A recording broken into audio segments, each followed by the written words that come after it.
Well, thank you very much, Professor Nigatu, for the introduction, but also for setting the scene of my topic. You gave a very elaborate background of the topic, so I just want to thank you for that. So my today's topic is proactive measures to tackle the conflict-triggered educational crisis in Northern Ethiopia. We all know, just to give a brief background about the conflict, Professor Nigatu has already mentioned all these backgrounds.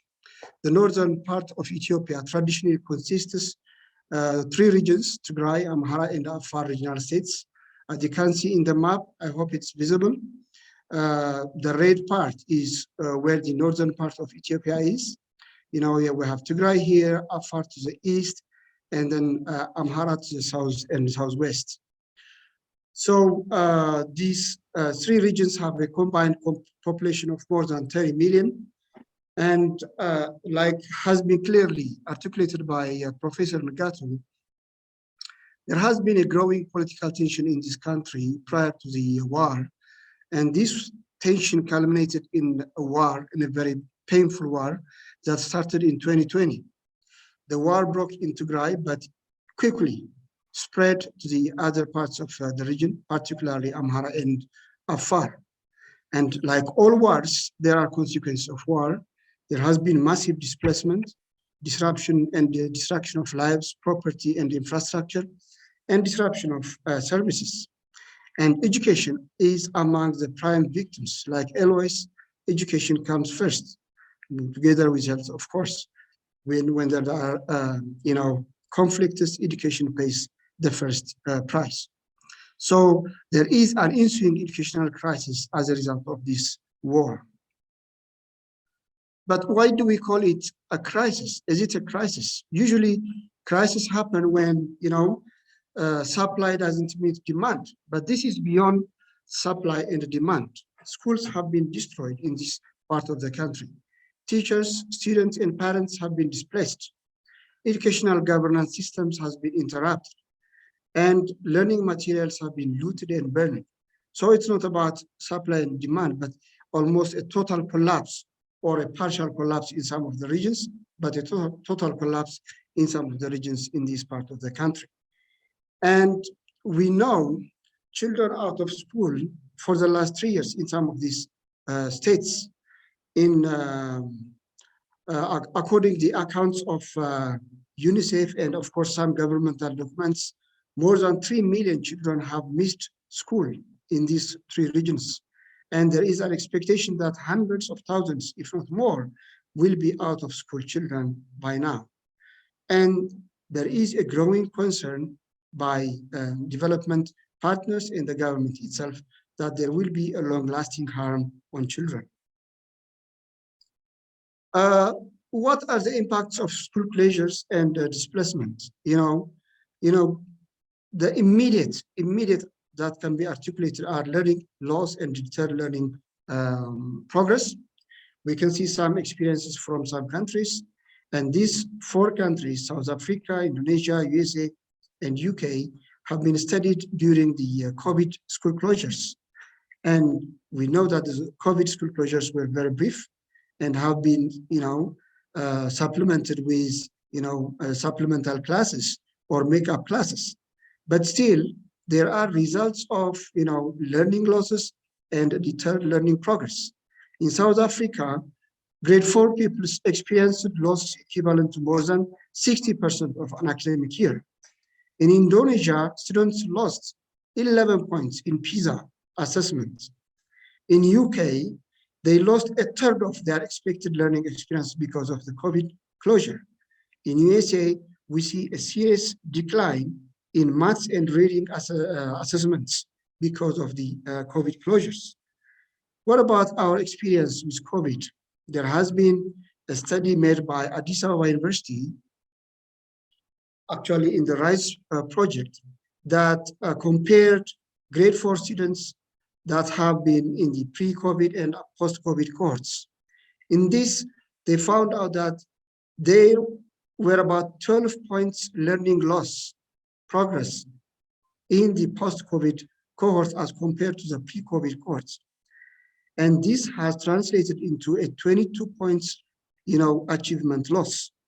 When they compare the two cohorts, the post-COVID and the pre-COVID, the post-COVID students, shown a learning loss about 22 points. This is very huge. In terms of like Eloise, in terms of gender, locality, region, and wealth, there has been disparities. Like we know, female and students coming from rural areas have been the hardest hit. Even they try to adjust the instructional time, but even after adjusting the instructional time, the loss in this post-COVID cohort was estimated to be equivalent to 1/3 of an academic year. Now, all these experiences are from COVID, but we know that the closures that are triggered by this serious war have been longer. We know the COVID schools have been closed for some months, and which have been also compensated. But still, we see this amount of learning loss and progress problems. But now we have almost 3 years of consecutive school closures in some parts of the country. And then this has been caused by a very serious war that has serious and disastrous consequences on life, property, way of life, and beyond. And we expect the impact is very painful and long-lasting. So the issue is, what shall we do? Now that we know the impact will be painful and long-lasting, what shall we do? What proactive measures can we think of? Instead of waiting for the things to happen, what can we do to reduce the problem, at least to alleviate some of the permanent problems? So the first thing, according to my own understanding, the first thing is to understand the new normal. We've been progressing significantly in the few decades that, especially in terms of access, there has been significant progress. A decade ago, our primary enrollment, this is gross enrollment, has been 27% at primary, 10% at junior secondary, and female enrollment was 22% at primary and 6% at secondary. Now, which actually is like data from two years ago, 90% of both sexes in primary have been enrolled, and this is not enrollment, not gross enrollment. About 25% of net enrollment at lower secondary and about 12% in upper secondary. This is phenomenal compared to the data we have a decade ago. On other quality indicators, I'm not referring that there was, fabulous quality of education, but the, traditionally known quality indicators like teacher section ratio, section pupil ratio, teacher pupil ratio have shown significant growth. Equity, as expressed by GPI, Gender Parity Index, has been again very phenomenal, 0.91 for primary and 0.87 for secondary. But are these gains now holding in the northern part of the country, given that we have this very painful war? That's the question. That's what we need to think, to ponder about.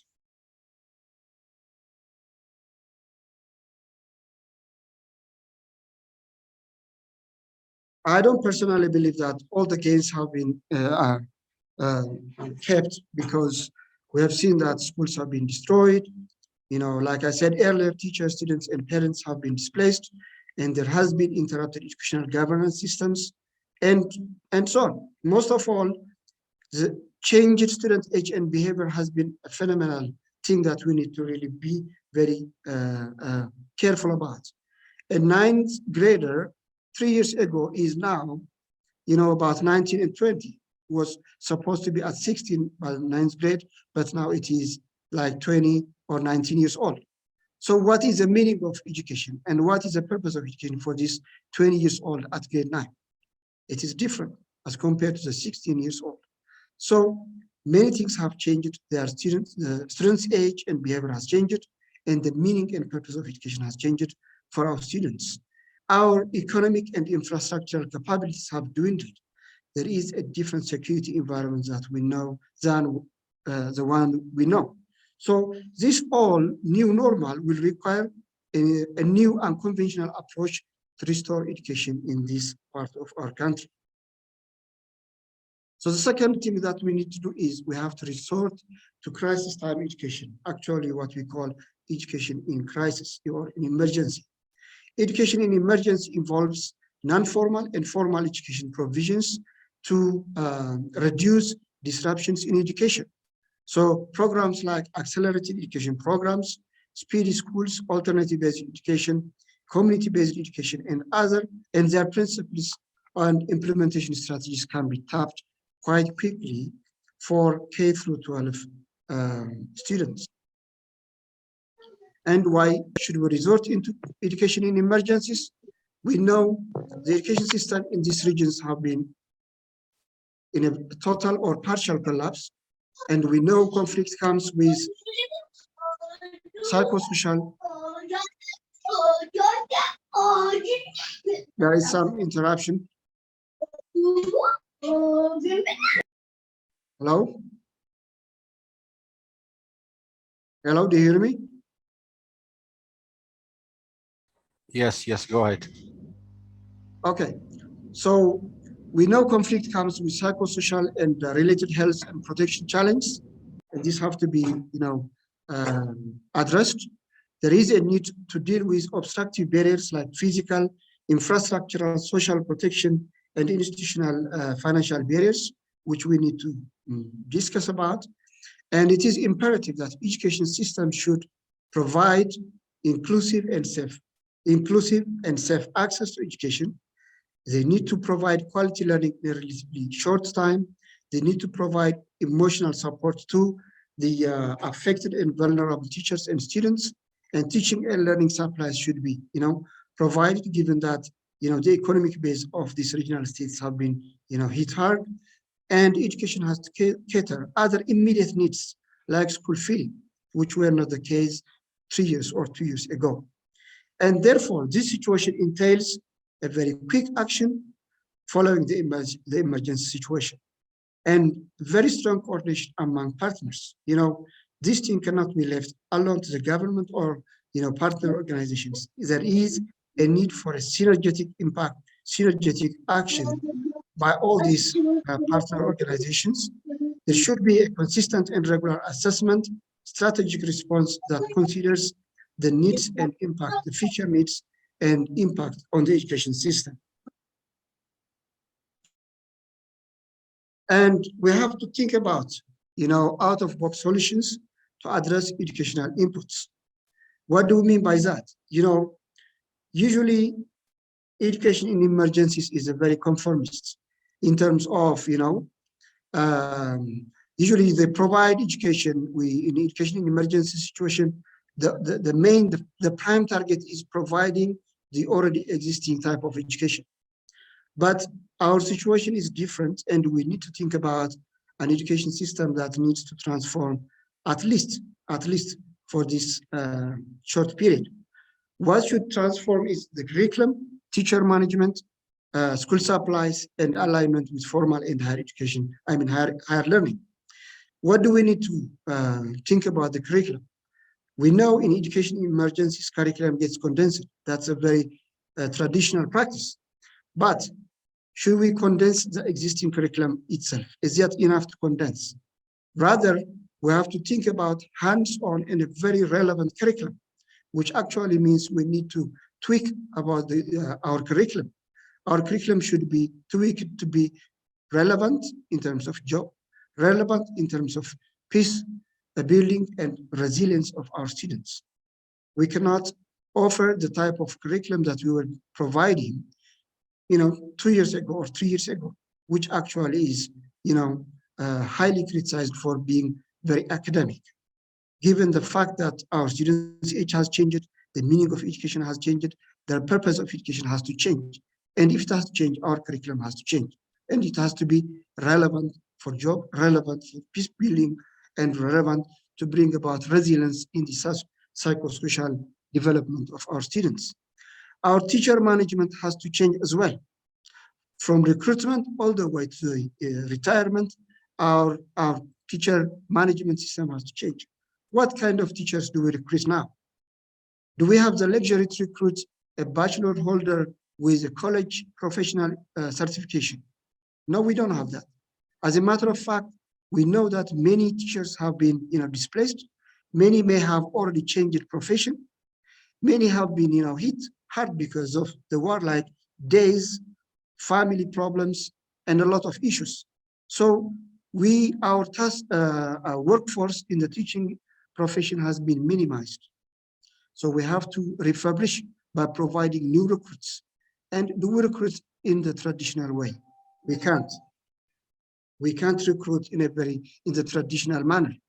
What we need to do is we have to bring about a new recruitment mechanism that brings those who are fit for purpose. And our teacher training, those who are fit for purpose, we can perhaps recruit using their academic credentials, but we have to provide them relevant and time-sensitive training. A lawyer could be a good English teacher, but may not be a very good English teacher. So we have to provide them short, relevant training. And of course, we have to have a mechanism to develop these teachers as we go along in a very unconditional approach, so that we keep abreast of the teaching methodologies for these teachers. Teacher appraisal, again, we should not follow the conventional, traditional ways of appraising teachers. What we have to do is perhaps design fit for purpose appraisal mechanisms. And finally, some of the teachers that we recruit now could be good teachers, so we have to retain them. Then we have to have a retention plan. And some of them may not be born teachers, so we have to let them go. Then we have to have exit strategies. And this needs a very unconventional planning. The other thing that we need to consider when talking about educational inputs is the textbook and school supplies. We need to think about digital resources plus other means, because textbooks have been burned, school supplies have been burned or looted. So we're talking about more than 3 million students out of school right now, and then we have to still think about unconventional means of supplying these school supplies. Finally, whatever we do, especially in the early primary, need to be aligned with formal education and higher learning in secondary school. If we talk about a curriculum that is hands-on and binds-on, they shouldn't limit our students not to go to the higher education. It has to be aligned with the curriculum of higher learning. And of course, the primary education has to be aligned with the secondary curriculum. So there is a lot of job to do with regards to alignment in this regard. And again, we have to think about the qualification framework for student and teacher assessment. Student assessment, again, we cannot keep on assessing the knowledge and behavior. The traditional way of assessing is not going to be appropriate right now. We have to have a purpose and a type of assessment. We have to think about the purpose. What is the purpose of assessing secondary students right now? Should it be aligned with a job? So what type of assessment? So the purpose and type of assessment has to be clearly articulated especially for secondary education. Yes. And we have to recognize non-formal education, because we said we can use these speedy schools, we can use the accelerated education. These all are informal schools. So how do we accredit them to join the formal education? So a recognition mechanism has to be worked out. Then we have to establish validation mechanisms for capabilities and establish mechanisms for knowledge equivalence. We have to be able to measure the equivalence of a given secondary education student. What is it equivalent in terms of employment, in terms of further learning?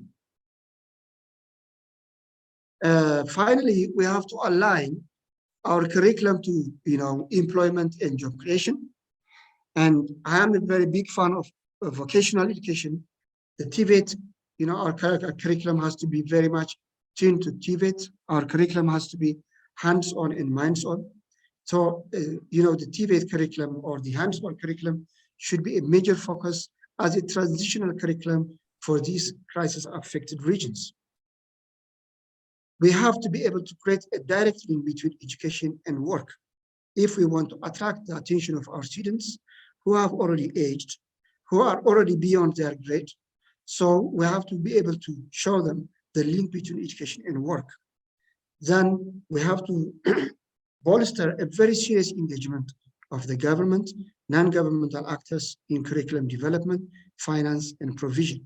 Like I said, this is a very momentous job which the government alone cannot do.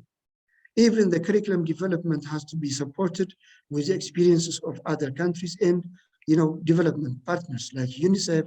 There are a lot of other, relevant UN agencies, international NGOs and national NGOs. They should be involved in the development of this curriculum, in the financing of the curriculum, and in the provision itself. NGOs should be able to provide some of these, hands-on curriculum education. I think I am through. I thank you all for your attention and all your comments, and feedback will be very much highly appreciated. Thank you, Dr. Mengistu, for your nice presentation, well-organized presentation as well. Also, you finished your presentation exactly on time. You took 20 minutes, so 5 minutes earlier than the anticipated time. Thank you so much once again. So I can see that about 51 participants are participating, attending your presentation. I can imagine, the participants are from different walk of life, from different organizations, academic background, even geographic location. I can see people from Juba as well. So thank you, participants, for attending this important session. I'm now going to summarize what Dr. Mengistu has said, because we have already Dr. Regassa to make or to give you a wrap up, sort of wrap up or summary of the presentation made by Dr. Mengistu. Hopefully, Dr. Taye has gone through the insight paper already. So Dr. Taye will be given 5 to 7 minutes. But before Dr. Taye, let me just introduce you, Dr. Taye. Dr. Taye is our chief language editor, currently working at Frontier. By background, he is from TEFL, teaching English as foreign language.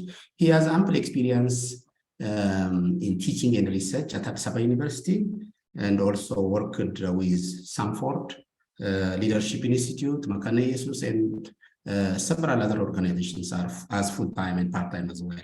So Dr. Taye Regassa is a right person, given his background in teaching and research. He's the right person to make, a sort of reflection on the presentation. So Dr. Taye, the floor is open for you. You're given 5 to 7 minutes.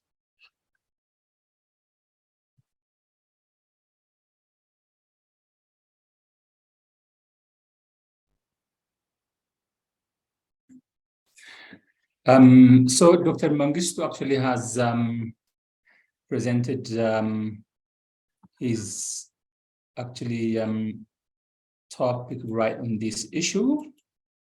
And his work actually is a very vivid one. We've seen background of his presentation, and then he called it actually, educational crisis.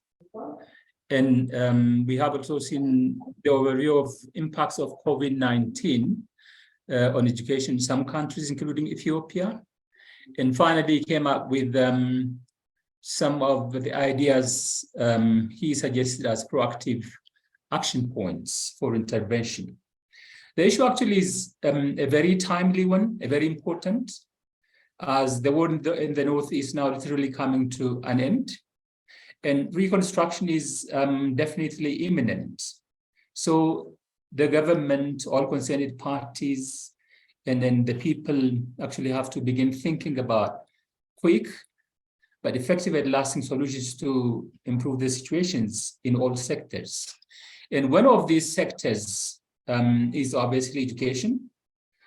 So we actually need to embark on that. And then that is why I say Dr. Mengistu's presentation is very timely. He actually used this term educational crisis. For sure, educational crisis is not something that is new in Ethiopia. I'm sure we all are familiar with what is going on in this country. But I think this is like a new calamity, a new problem actually fueling up another, an already existing problem, because the education already was in a problem in Ethiopia. So I would say this is a new form of crisis because we already had or have had a problem for quite some time. We have seen reports, or we know reports from various areas starting from the 1980s, Stodat, for example, in 1986. We have Tagaste in 1990. And then right up to this time, where USAID in 2014, The Guardian 2015, Trines in 2018, and even today, there are these reports coming, particularly showing that Ethiopian education has gone down actually seriously. In fact, there are two contradictory phenomena in Ethiopian education. On the one hand, we have this massive actually expansion of education. A few examples are that the number of universities in this country, which was actually under 5 before 1991, has gone up to 59 today. Elementary schools tripled from 11,000 to like 32,000 these days. That was actually in 2014. Number of students jumped from less than 3 million to 18 million during that period. Net enrollment actually went up from 29 to 86 in the years 1989 to 2015. And gross enrollment has gone over 100, actually 109.3 in 2018. So there's a huge expansion. But on the other hand, we have this crisis already anyway before this problem in the north came. For example, the National Educational Assessment and Examinations Agency has reported that the students at all levels actually are far below the minimum standards. And specifically, if we look at USAID's report of 2014, they say 34% of learners completing grade 2 could not read anything, even a single word, they say, in a story that suits their grade level. And close to half, nearly 50%, this is exactly 48% according to the report, they say they scored a 0 on a reading comprehension test. Having been in the school system for 2 years, they're scoring a 0. And this is actually very appalling. So we already were in crisis. But the point is that these problems actually were in a situation where things were operating in a normally or in a relatively normal environment, because we didn't have any problem with the kind of descriptions of Dr. Mengistu that we've seen in his presentation. Nevertheless, the issue that Dr. Mengistu is raising, in fact, is very different from this anyway, because we're not talking about a situation where we have this so-called normal environment. Destructions of schools have taken place there, displacement of teachers, students, and parents from their localities, interaction of the educational governance systems, total ruin of teaching learning materials, failure of support systems such as healthcare, security, and many more actually. So we are talking about, a crisis in this kind of situation now anyway. So, thinking about education during these days, during the last 3 years, if you like, was kind of unimaginable. People might even think you're insane if you talk about that. So what happened has happened, and that's where we are now. So in the aftermath of this crisis, what is that we're expected to do? What would professionals probably contribute in this regard? Dr. Mengistu has put the following, the situation as education emergencies, and suggested the following actually as probably some of the possible solutions we can think of. Understanding and responding to the new normal, as he says, resorting to solutions for crisis time education. That is what we have to think about. Thinking out of the box to address the educational problems that we are in now. rethinking of our qualifications framework, because the assessment we have these days in place may not work in this new environment of crisis, and align our curriculum with job creation as the possibly puts these ideas forward anyway. So the point is, then what is our role? What is it that we can do? What can we expect from, maybe other parties in this regard? That, in fact, is what we need to raise as issues today, and then probably talk about some of the practical steps, maybe measures that we could take in this regard anyway. Thank you very much.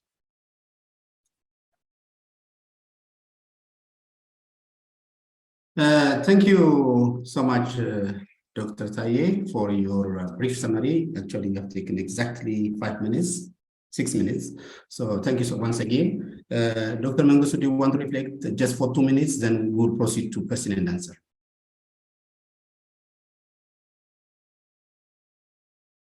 Dr. Mengistu, do you want to react on some of the issues raised by?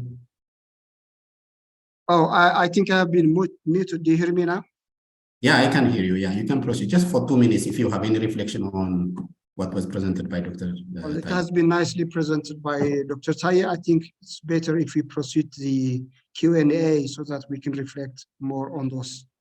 Okay, thank you, Dr. Mengistu. Yeah, I can see still participants from China, from Kampala, Uganda, Juba, hopefully from other countries.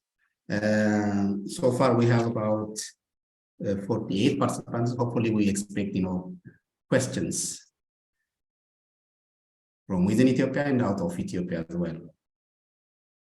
Any question, concern? Yeah. Nuguse? Nuguse, did you raise your hands? Professor Nuguse? Yeah, please. You are unmute. You can unmute yourself, yeah. We can't hear you now still. Professor Nuguse, can you unmute? Okay, can you hear me now?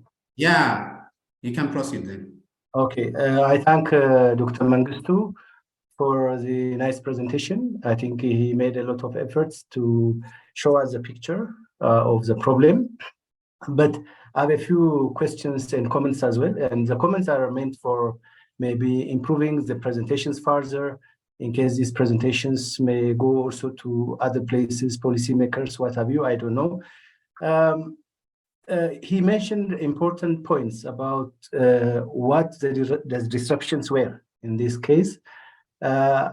Maybe it's a good idea to indicate also complete loss of documents. Documents were completely lost, so no one knows exactly where the students will start education. Maybe this is also a serious issue that needs to be taken care of. And also even some of the pupils may change their age to suit their own purpose. We don't know. Maybe such issues also need to be addressed in this presentation. Then you also mentioned catering for other immediate needs that were not present in the past. I just want you to put a finger on what these needs are. Okay, just a question for curiosity. And then you also mentioned tweaking curricula. The Minister of Education, I think maybe very recently tried to tweak the curricula. How does this go with the current scenario with the Minister of Education, or is this going to be communicated to the Minister of Education as well, these results of this study? Also, teacher management, you mentioned it is important, teachers should be managed. And you say that it is not easy to afford to employ bachelor holders. But in my opinion, bachelor holders are many now, although the issue of quality has to be questioned. So many young graduates are still unemployed. There is a possibility to employ bachelor degree holders. This is what I believe, okay? Maybe how do you see that one? Recognition of non-formal education. This is a very important point, but how can you assure quality? Already the quality has been really deteriorating fast, even through the formal education system. If we install again or introduce again non-formal education, quality may again be a hodgepodge. So this is a big problem. How do we manage this one? And then finally, I have not seen any graphs, tables, or I have not seen any concrete data, empirical data. This information obtained from different sources, maybe NGOs and bureaus, whoever, because they may not allow the use of data. How about university education? You know, university education was also seriously affected. The students that were living or whose domicile is in those areas affected by the war were not able to go to universities in other places. And the same holds true for others also. You know, students with domicile in relatively peaceful areas also were not able to go to that places. In order to get holistic picture, maybe it's a good idea to, you know, do study, maybe not for you necessarily, but in the future, studies should be made, maybe for all education levels. These are my questions and suggestions. Thank you. Thank you so much, Professor Nuguse, for nice questions. I think Dr. Nuguse will react later on. We have hands raised, Dr. Henry Demeke Solomon, according to this order. So, Dr. Henry, you can proceed, please. Thank you so much. And am I clear? Yeah, we can see you, we can hear you well. Okay, thank you so much, Dr. Mengistu. That's really a very informative session and presentation at country context within Ethiopia. I'm called Dr. Henry Clark Kisembo, and I'm the Global Group Head of Development Associates Link International, based in Uganda, though we work in 86 countries across 6 continents. Education is one of the key aspects that we are dealing with, and realignment of the last 3 or 4 years to how to catch up. But my question is around Africa as a continent. You are aware that we have Ethiopia is part of the African Union. Under the African Union, we have Agenda 2063, of which already initiation with the African Free Continental Trade Area has started. Education is part of the objectives of the Agenda 2063 for African nations. And in lieu of the above, what is the strategy, or what would be your recommendation considering the key issues you have highlighted towards continental and regional integration and cooperation? Don't you think that a comparative analysis in the study would have beefed it up, looking at different countries, how they have managed to overcome such issues? Even in case of, say, Uganda, that is one question. But just the final one is,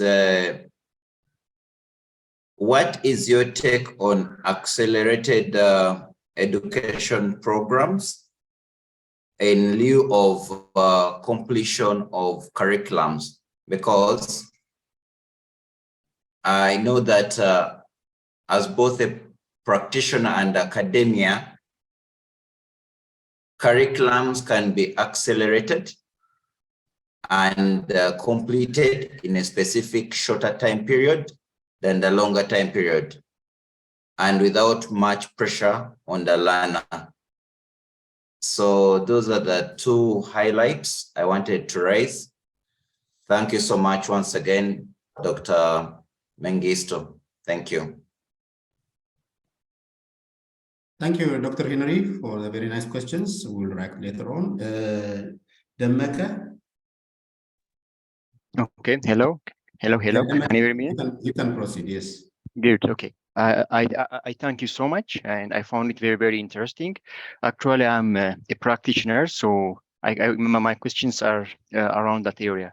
I know actually those the informal or the non-formal approach. Actually, NGOs they implement that one in smaller scale, but I'm not sure about whether they're effective enough at a larger scale. So maybe we'll see how Dr. Mengistu will address that one. And regarding the formal system, because I think this has to be linked with the formal education system. So if there is no available formal system in that area, I don't think was it feasible or not to implement this non-formal approach in that area. So without having a strong formal education system like this, the education governance, so how could you manage that one to effectively implement this non-formal approach in those areas? The other issue is especially with non-formal approach to make a kind of smooth transition to a formal system. But now we don't have any formal system. So how do we manage the transition? I thank you so much. Thank you, Demeka. Solomon? Yeah, thank you so much. I'm Solomon Buni, a consultant in issues of research and conflict. Can you hear me? Hello? Yeah, you can proceed. We are hearing you. Okay, yeah. My question is basically on the topic, which was proactive measures to tackle conflict-triggered educational crisis. I don't know whether I really followed the discussion so much because I had a network problem here as well. But going with the question, I was expecting, because we are talking about conflict-triggered educational crisis. So my assumption is a conflict that has been triggered is triggered outside the educational sector. These are other actors. Let me say maybe like the civil conflict, let me assume. There are other actors who trigger their conflict, then they fight. So the effect is now on education. That's why the educational crisis. So when we are trying to tease out the proactive measures, why can't we see how we bring those actors into our recommendation, which I think I didn't see? Thank you so much. That's my question. Thank you, Solomon. There is also another Excuse me. question. Excuse me. I didn't, Prof. I didn't get the question correctly. If we bring the actors into what? Into the solution? Was that the question? The question is, in your recommendations, I didn't see any suggestion towards trying to bring the conflict actors into seeing how they can resolve their conflict so that the education issues are not affected. So if you are giving recommendations that involving the actors, how possible can that be? How proactive can it be? Okay. You got it? Yes, sir. Yeah, there is also one question in the chat box from Negus from China. It says, what has happened to the regions because of the war? Very short, simple question. So altogether, you have about 9 questions. Hopefully you have already jotted down the questions. You can briefly respond to this question and then we'll proceed to the next one. Dr. Mengistu, the floor is open for you. Okay, thank you, Professor, and thank you everybody for raising these very sensible and important questions. Let me start from the last one that Professor read, Nugus's question from China. What has happened to the regions because of the war? I think that has been clearly summarized by Professor Nigatu, Dr. Taye, and myself. This war has been very devastating in multifaceted areas: economy, agriculture, health, education, everything. Work of life of the people has been curtailed. All these 3 regions have suffered to a very great extent. And in many ways, it's not only education, but we talk about education because it's about children, about families, and it's about the future of the nation. But we can talk about every other sector as well. This has been a very devastating war that has caused suffering of the peoples in these regions. So what has happened? Very bad thing has happened. And now let's talk about education, because we believe education is the future. We can change many of these damage if we work hard on education in that sector, can help a lot. With regards to Solomon's question, what shall we do to bring in those actors who triggered the conflict, to stop the conflict? We are very hopeful that the recent weeks, measures taken by the parties, the warring parties, are very encouraging. They are talking about peace deal. They are talking about, now they said they have silenced the guns, and there are some measures, to bring about normalcy in terms of, opening up, many things in these regions. So we hope that the actors are also on board. It is high time that the practitioners like myself and every one of you push the governments and all the parties involved to, respect their promises, so that peace prevails in that part of the country, and then we go on education. We don't have any power to make this happen, but we can make a plea, we can make suggestions, and we hope that things are going in the right direction right now. So it is time that we intervene on the education sector so that we can make a difference.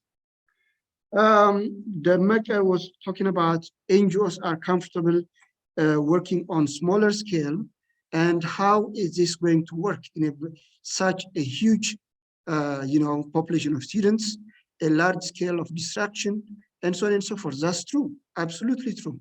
NGOs are good at innovating things, are good in bringing about innovative ideas, but there is a government in place. And a government is a machine that can translate these innovative small-scale ideas into a large-scale, implementation. That's why we said there is a need for synchronizing governmental resources, government capabilities with resources and capabilities of these NGOs and other, non-governmental actors like civil society and so on and so forth. So there are capabilities. We know the NGOs' capabilities are knowledge intensive, resource intensive, but the government has the structure to make them, implemented in a large scale. So we advocate for the, joint work of the government and non-governmental actors together. Those who are, not having the structure will bring in resources and ideas, innovative strategies, and the government can scale it up given its, structure. And if I got the second question right, how do you transform non-formal education into a formal education when there is no formal education? I don't know if I get it right, but what we're saying is, especially in some parts of the regional states, education has collapsed, truly speaking. So there is, a very serious thinking and acting to do to bring in the formal education back into its feet. But in some of the regional states, there is formal education going on. So it's a matter of scaffolding the formal education through a non-formal education. But especially in, for instance, to be specific, in Tigray, there is a very huge difficulty to bring in the formal education into the forum because many things have collapsed. So we cannot stop there because there is no formal education. We have to start it, and we have to supplement it with the techniques and strategies of the non-formal education. And it is possible to transit that non-formal achievement into the formal education. And we have to disaggregate the facts. We are talking about K through 12 in the last 3 years. And we cannot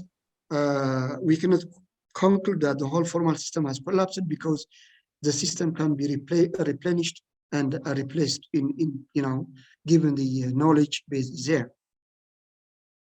Dr. Henry talked about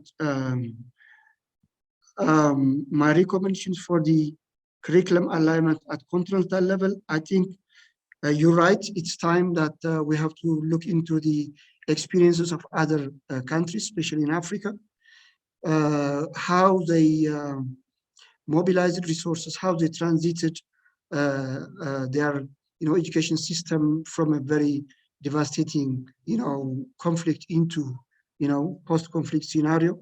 We have countries like South Sudan and others who have been in nearly similar, not necessarily similar, but in nearly similar situation, we have to learn from those. I don't know if Uganda has that level of conflict, but still we should be ready to learn from all these scenarios.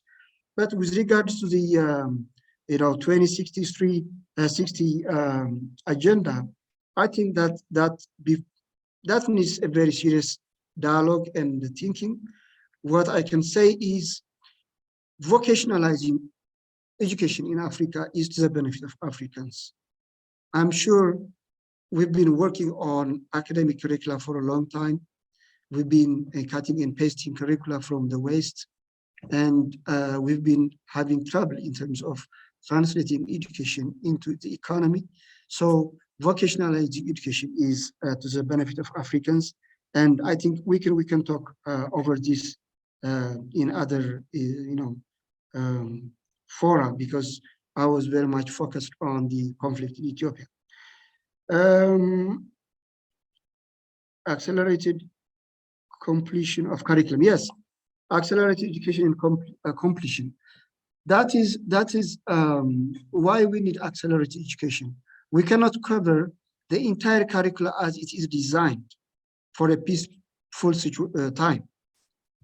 We are in a very extraordinary situation where there is conflict, and we are in a post-conflict situation. So we have to avoid some of the curricula. We cannot cover everything. We cannot, complete the entire curricula as it is designed. And it's not, to my understanding, it's not necessary to do so as well, because many things have changed as a result of the war. The age of the students have changed. Therefore, the purpose of education and the meaning of education has changed for these grown-up students. So we have to condense and make it relevant for these mature students as compared to the peacetime, normal time curriculum. And therefore, I'm advocating accelerated education, because we don't have to cover everything. We have to cover the thing that is appropriate for these students.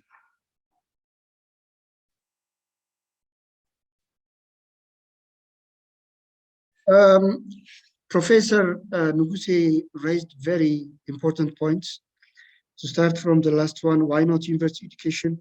You're right, we have to talk about university education as well, but university education is not as hit hard as the general education, to be honest. And we have seen that some efforts have been, done to address the university education. Students have been reassigned into other universities, whatever, but still the university education has been again affected. We have to talk about it, but it is not as affected as the general education in this part of the country. Quality assurance, we're recognizing non-formal education. That's true, but our concept of quality needs to change. What is the meaning of quality in such a circumstance? Are we talking about the cognitive quality of students? Aren't we very much bothered about, the job market? Aren't we bothered about the economy, the participation of these students in the economy? So are we really interested in terms of, their ability to explain, ability to write and read, or versus their ability to do stuff, to fix a broken chair, a broken table, and then participate in the economy? So that needs to be, we have to talk about the meaning of quality, the relevance of quality in this regard.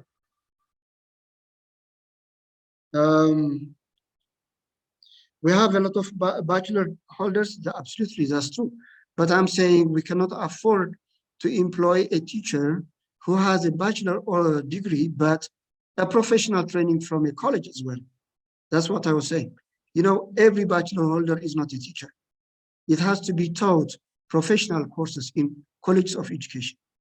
So we cannot wait for this whole process to hire teachers. Rather, we have to bring in fit for purpose teachers.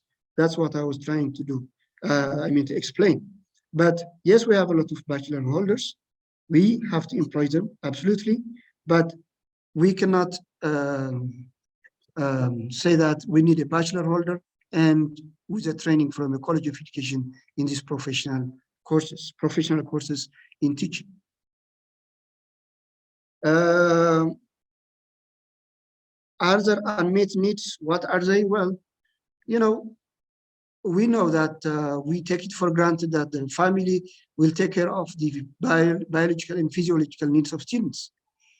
In that part of the country, this time, the parents may not have the possibility, the capability to provide those unmet needs.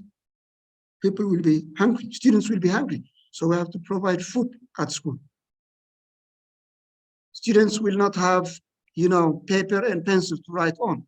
We have to provide those. That's why we say it's emergency education. You know, there will be a lot of physical and health related constraints, barriers. We have to cater those. Therefore, this is what I was referring when I say unmet needs.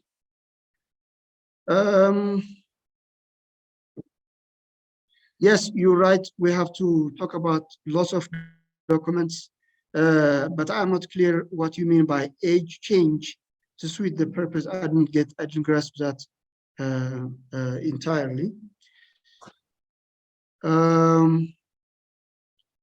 Did I respond to all the questions, Professor, or if there are some, I may? Maybe one question or two questions is a chat box. Can you see that? Let me go to. Yeah. Where is the chat box? Yeah, you can click the chat box.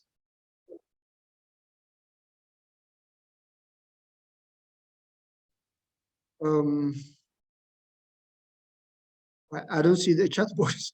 Okay. Yeah. Where is it? In the participants or where? Next to share screen. Yeah. There is reactions. No. That After share screen. there is share screen here, and then to the right. To the right there is chat. You don't have that? I think the question is raised by Alena, if I'm not mistaken. Alena, do you want to just voice it out? Alena. Where is it? Alena, can you hear me? Oh. Yes, Prof. Thank you so much. Yeah, you can voice out your question. Yeah, please. So thank you so much, Dr. Mengistu, for your excellent presentation and sharing the timely insights for this agenda. Maybe my question is in relation with the issue that we need just to tackle on these conflict related issues, especially with the quality assurance, that how we can manage the issue with the current education policy that the government is undertaking. So in that context, how we manage the education quality for these proactive action points just to tackle the conflict related issues. The next question is, how other countries who were suffering the same conflict experience managing the same scenario, and how many times might be needed to tackle this crisis? These are my questions. Thank you so much. Back to you. All right. Shall I proceed? Maybe one or two more questions, the last questions, another just final round. Any concern questions? Anything? Before can I clarify one question which you didn't understand? Yeah, please. Yeah, please. Can I clarify one question which he didn't understand? Yeah, please proceed. Yeah, the age matter, you know what I mean? Yeah, what I mean is sometimes, you know, students could be overaged when they pursue their elementary education or high school education. So those students may try to reduce their ages when they restart again if the document has disappeared. You know, how can we really manage such problems? Well, it is not easy to do research to manage this problem, but at least we can speculate what should be done or what could be the solution. That's what I meant. Thank you. One more question concern any burning issue you think should be floated before closing up. One question concern. Okay. Professor. Dr. Henry, yeah, you can proceed. Yeah, I had posted in the chat that Please, if Dr. Mengistu could also align towards enhancing digital literacy and learning management systems to boost education in at-rich places, conflict areas, and in light of also pandemics. How does technology come to play, as it has been a big boost in many African countries despite connectivity issues? So he could speak also to the technology aspect as a very important component in driving education to the next level in a holistic way, whether it's a vocational training or whether it's the formal education programs. Thank you so much, sir. Thank you, Dr. Henry. Altogether, you have about 4 questions, Dr. Mengistu, you can react on. Yeah, thank you very much again, all of you. By the way, this is like Professor mentioned earlier, this is not fully blown out research work. It is rather a reflection on what's going on. But your questions are very interesting. That will lead to a more comprehensive research that would, address all of these issues that you raised. So to start with Dr. Henry's issue, technology. Technology is absolutely one of the ways out of this mess. For instance, look at the book issue. Most of the books have been burned in this part of the country. How are we going to provide these books? Printing them will take years, to be honest. So digital technology will provide a solution in here. Teaching methods, when there is scarcity of teachers, there are many ways that we can address large classrooms through technology, and even hard-to-reach areas through technology. So technology will be a very big and fundamental pillar in addressing the situation in that part of the country, in this conflict stricken part of our country. That's why the NGOs come in. They have experience all over the world. They have the resources to do this. And then, they can introduce these technologies, instructional technologies that are appropriate to this part of our country. So definitely technology will be a boost in all of these, in our efforts to address this problem. Digital literacy is an issue, of course, in that part of the country, as is in the rest of the country. Digital literacy is very low, but still we have to work hard. We have to work hard to literate our teachers, literate our students and our families, so that we benefit out of the technology, emerging technologies. So definitely it will be part of the equation in solving the problem in the northern part of the country. And we will be very grateful to learn from Uganda in this regard, because Uganda has also a very rich experience in this. And I believe we'll communicate with Dr. Henry on this regard if his address is available, Prof. If we can avail his address, we can communicate on this regard as well. The other issue raised is quality in terms of this conflict situation. People talk about quality, and I always want to debate on this issue with many people. What is quality? What does it constitute? What is quality in terms of education? Quality is a very elusive concept. For me, the Minister of Education had a definition for quality, like fitness for purpose, some years ago. I don't know if it is still the same or not.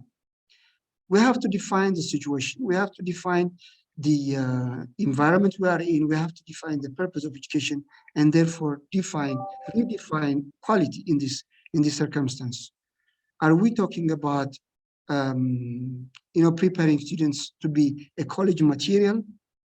Are we talking about preparing students fit for life? Is quality about enabling them to be, come back from this traumatic situation and then live again? We have to really define our situation and then redefine quality. if we are talking about the quality definition we have under normal circumstances, it is going to be very far-fetched, very difficult to reach. But if we define, when we talk about this, we are talking about the average students. Definitely there will be outliers in both ends. But when we talk about quality for the average student, we have to really talk about seriously about the redefinition of quality. What is quality? Is it about scoring, 4? Is it scoring all the grades, passing the grades? What is it to us right now in this situation? So when we condense the curriculum, when we select issues to be taught, then we have to define them from the perspective of the average student and what we want them to achieve or what they want to achieve. So that's my response to the first question.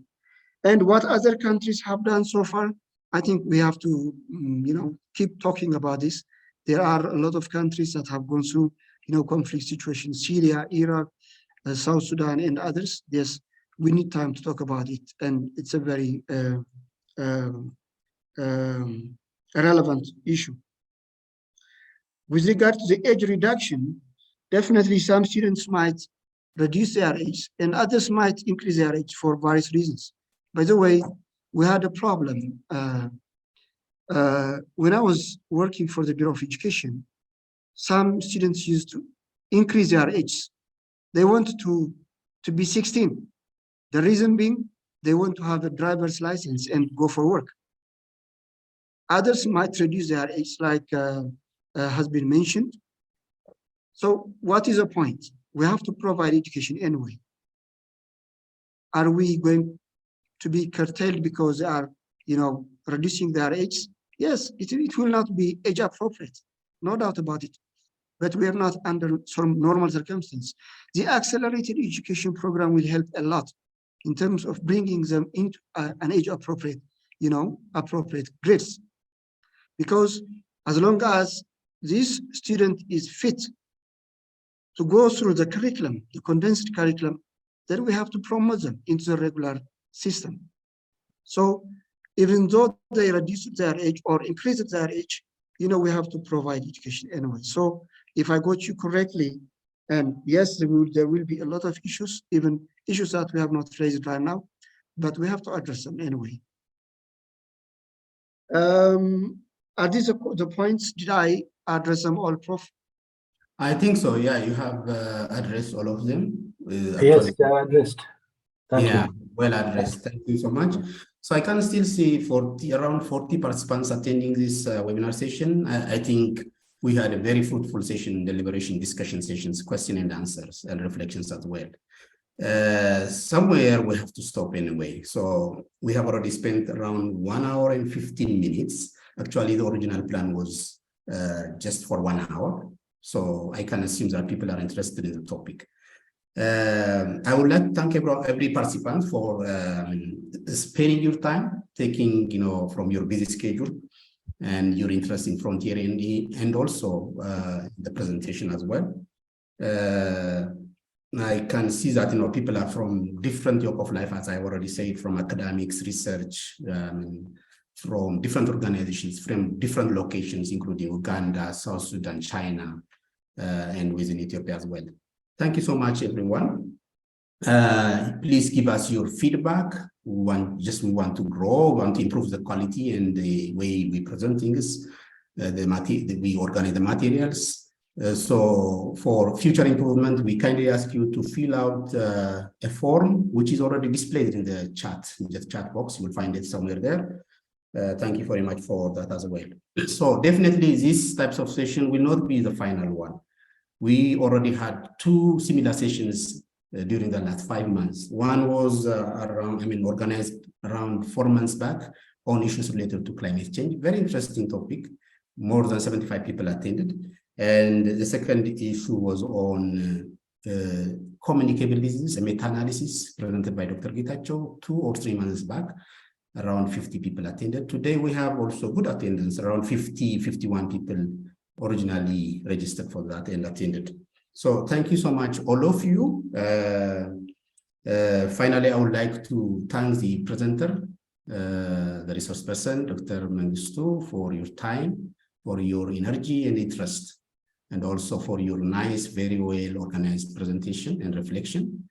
I should also thank Dr. Taye for going through the insight paper and give a good wrap-up discussion summary. I can see still Dr. Henry raising hands. Dr. Henry, do you want to add something? Not really. I just was trying to clap. Thank you. Thank you, Dr. Henry, for your attention. Thank you so much.